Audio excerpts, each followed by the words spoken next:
Welcome back to The Art of Transformers, a mini-series that takes a look at the history and eccentricities of the original Generation 1 Transformers character designs.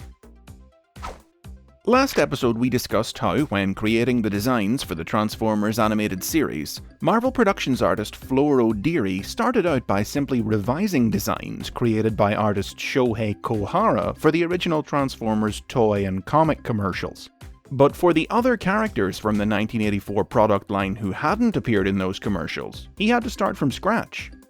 For many of the characters, that meant simply looking at the toy and translating it into a character design that matched the Kohara-derived aesthetic of the already established designs. Broad, stocky toys became taller, leaner figures with more human proportions and faces, and a minimal number of visible vehicle parts. The need to fit within this aesthetic saw some designs altered more drastically than others. The Autobot mini-vehicles all lost their various claw arms and blank sci-fi robot faceplates in favour of more human features.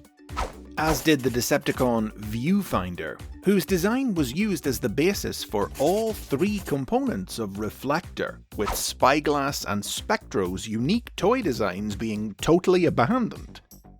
Only a small step up from that, Ironhide and Ratchet's squat hunchback toys with their heads recessed inside their chests bear almost no resemblance to their finished character designs. Now you can see here that, barring a few cosmetic differences, Ratchet and Ironhide are basically identical, having been designed side by side. But compare that to Prowl and Bluestreak. Like Ratchet and Ironhide, their toys are identical, but Prowl's character design was one of those created for the commercials, while Bluestreak's was created separately, later, along with the rest of the cartoon cast. The result is that, despite their identical starting points, they each have completely different character models. Bluestreak's includes the toy's shoulder-mounted missile launchers missing from Prowl's, and interprets many of the toy's details in totally different ways. It's especially noticeable in their heads. Prowl's forehead ornamentation is a flat crest that points upwards, but Bluestreak's takes the form of a pair of chunky horns that curve outward towards the viewer. But it seems that at least some of the designs were created without physical samples of the toys for reference. Take Trailbreaker. On the toy, a radar scanner accessory plugs into the back of his head, and he comes with missiles that can be swapped out for his fists or be stored in slots in his shoulders. His character design, however, attaches the scanner to a new antenna on his left shoulder, and reimagines a stored missile as a shoulder cannon on his right, mistakes that couldn't have been made with a physical toy to reference, suggesting that only images, and incomprehensive ones at that, were available. These images also obviously must have had a missile inserted in place of Trailbreaker's left fist, which led to his cartoon design permanently rendering him with only one hand, reinterpreting the missile as a built-in gun barrel.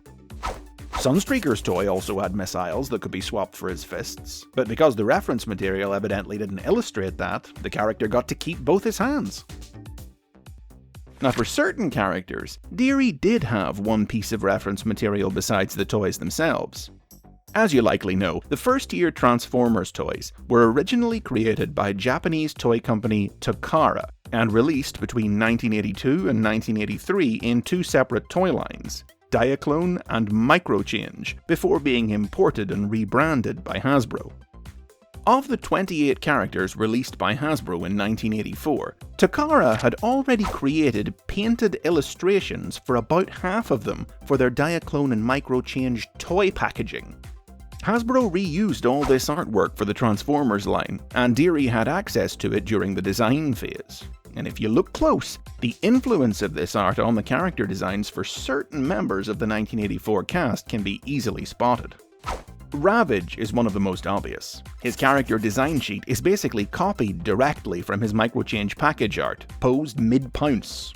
A lot of comics, colouring books, and other pieces of media would often directly recreate this drawing. Wheeljack's also posed just like his package art, with his arms in that strange doing the monkey pose, instead of at his sides like you'd expect from a model sheet. Also, you see those triangular markings on the inside of his leg? Well, those aren't on the toy. They've been copied directly from Takara's artwork. Hound's pose is also copied from the Takara artwork, but the bigger tell here is his gun. The weapon that comes with the Hound toy is a long, slender rifle, but when translating the Takara artwork into a character model, Deary misinterpreted the way the art had foreshortened the rifle, and drew it as being short and chunky, which was how it would look all through the cartoon. Hasbro also commissioned the production of new, similarly styled pieces of package art for the characters that Takara hadn't produced any for, but it's unclear if the hectic production schedule of the toy line and cartoon meant that any of these were done in time to be available to Deary. Just recently, this absolutely bizarre early design for Mirage was uncovered that bears only the loosest resemblance to his toy. Deary definitely wasn't referencing the new artwork when he made this. Lastly, speaking of Mirage, check out his final design. Look close at the sponsor logo on the side of his robot mode. You see how the letters on his legs and arms are in the same orientation? But Mirage rotates at the waist when he transforms, meaning that, as you can see from his toy, the letters on his legs should be upside down. And that's it for episode 2. Y'all seem to like episode 1, so I guess this is a show now. Next time, keeping it chronological, I'll be looking at the new characters introduced in Season 1 of the animated series. In the meantime, click like, click subscribe, and if you can, please consider visiting Patreon to support the channel.